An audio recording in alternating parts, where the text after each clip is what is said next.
Welcome to How to Prepare for a Career Fair. This is a video meant to give you some quick tips on attending the fair and demystify the event for you a little bit. UCS has several career fairs throughout the year. Some are organized by interest, like the pre-health fair, but we also have a general career fair each semester that represents different industries and companies of varying size. Common myth is that career fairs are only for business students, but that's not true.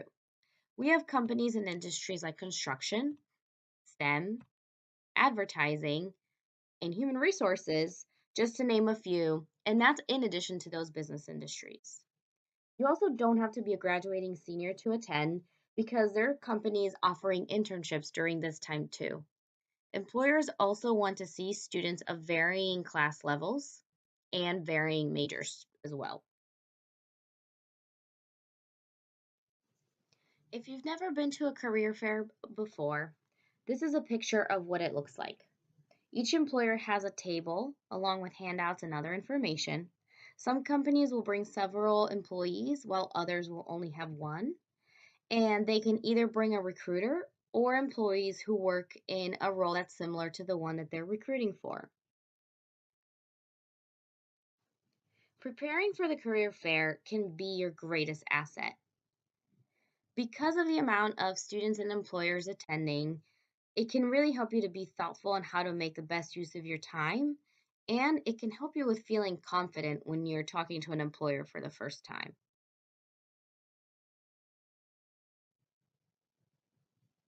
To get ideas on how to dress for the fair, visit our Pinterest page where we have pinned tons of examples on what proper attire looks like.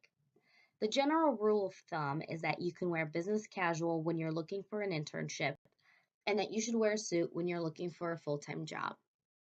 Honestly, there's no such thing as being underdressed, and I encourage you to find out what the industry norms are for what you're looking to get into when thinking about how to dress for the fair.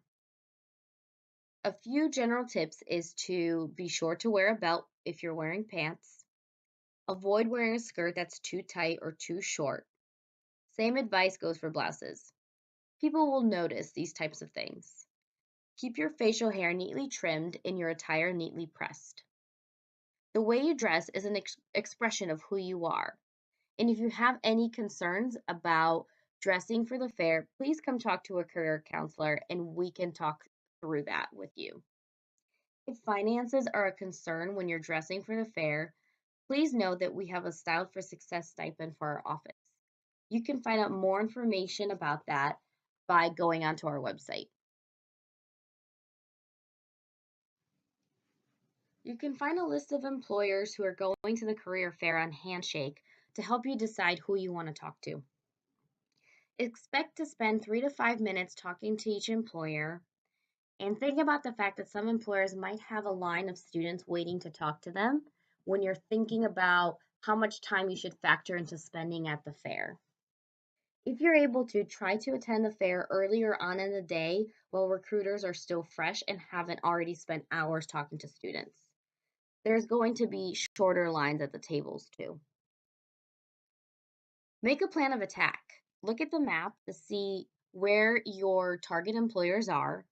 Take a walkthrough when you get there just to get orientated and scope out the area of where your employers are. Don't feel that you have to approach them right away.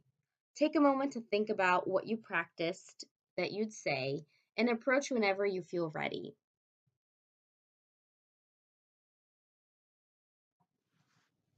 So start by making a list of employers you want to talk to so that you can make the most use of your time. When you're done making this list, do research on these companies. Figure out what they're about, who they're hiring for, what stands out about them. You can use any of these resources to find out that information. The point of doing this research is so that you know a little bit about the company when you're approaching a recruiter, and you can avoid asking questions like, so what do you do? What's your company about? Or what does your company make? Questions like that gives them the impression that you're not really interested in the company or the job, but that you're looking for just any job. I also suggest jotting down a few notes about each company in the portfolio you bring with you to the fair, just so you don't have to memorize all of the information you found out about them. Next is to get your resume in good shape. Get it reviewed by a few people while you're going through this process. Your resume is your trademark, and when you feel confident about it, you're likely to feel more confident in approaching employers for the first time, too. We have tons of resume templates and examples on our website, so feel free to use any of those for ideas. It's hard to tailor your resume perfectly when you're using it for a career fair, but I recommend at least having a section called Relevant Experience where you can include things that you've done that have given you transferable skills to the field that you're applying for. Look up a few job descriptions and see what qualifications they're looking for, and make sure you include those qualifications or ones that are similar in your resume. Everyone's situation is different, so this is where career services can help you by meeting with a counselor to help you make your experiences stand out. For example, if you've had a professional job or a prior career before you came to UNC, you bring this very unique skill set from past experiences that you may want to highlight. If you're a student veteran, you also bring this invaluable skill set from the time you spent in service. The resume section on our website has tips on how to transfer your resume to a civilian resume, so be sure to check that out. When you're done putting your resume together, use that employer list to decide how many copies of your resume you should print out. And I would even print out a few extra copies just so that if you find another employer you want to talk to, you have a resume to hand to them. You have to be the one to make the first move and approach an employer. I know this can be intimidating the first time you do it, but the good news is that this is what they're here for. They want to talk to you. So, to help you get your head in the game, start by preparing and thinking about what's awesome about you and honor your strengths. Think about what your strengths are, what skills the job is looking for, and the intersection of those two is what you're going to talk to employers about. Think about it this way. As a transfer student, you've already gone through the experience of navigating a new campus, new rules, new culture. You can use that to your advantage and talk to employers about how the ability to get up to speed at a new school has prepared you to do the same at a job or an internship. If you've already had a career prior to coming to UNC, that experience shows an employer that not only do they not have to train you on how to be an employee because you've done it for a few or many years already, but you have also spent quite a bit of time building up skills in this other career that are likely transferable to your new career. If you're a student veteran, you likely have strong teamwork skills that any employer values. So honor your strengths as you're preparing for the fair. If you're not sure what your strengths are, talk to someone that you trust, family member, advisor, or close friend, and ask them how they would describe you to someone. Use their ideas in this case to help you prepare for your elevator pitch. And again, think about where your strengths and the skills of the job intersect to help you decide how to match your interests and skills with the job. The day of the fair, approach your employers only after you feel warmed up.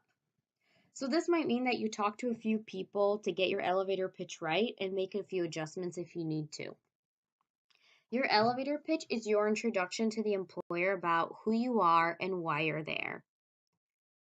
It's about a 30-second speech in length. So after you're done with that, it's going to be much more of a back and forth conversation with the recruiter that you're used to having. You'll start by introducing yourself with a firm handshake and tell them some key facts about you, like what year you are or what your major is. Give them about anywhere from 1 to 3 highlights on things that you've done. This can include past jobs, outside of the classroom involvement on campus or in your community. The key is to target those to the industry or the job. So, for example, if you're looking for a job in HR and you've worked front end sales at a retail store, talk to them about what customer service and relationship building skills you have. After you're done sharing your highlights, mention why you're approaching them. Is it an internship or a job that you're after? A good way to end your elevator pitch is to end with a question. That puts the ball back in their court to continue the conversation and takes the pressure off of you, too. Here are some examples of what an elevator pitch might look like. Feel free to pause here and take a more thorough read through each one. Remember, when you're talking to employers, smile as you give them a firm handshake. From the get go, this shows them that you're interested and confident before you even open your mouth. Offer your resume to them at the end of your conversation and ask them for a business card so you can send them a follow up thank you email. Again, plan to spend 3 to 5 minutes talking to each employer before moving on. At the end, reiterate your interest and thank them for their time. Shake their hand again as a way to end the conversation.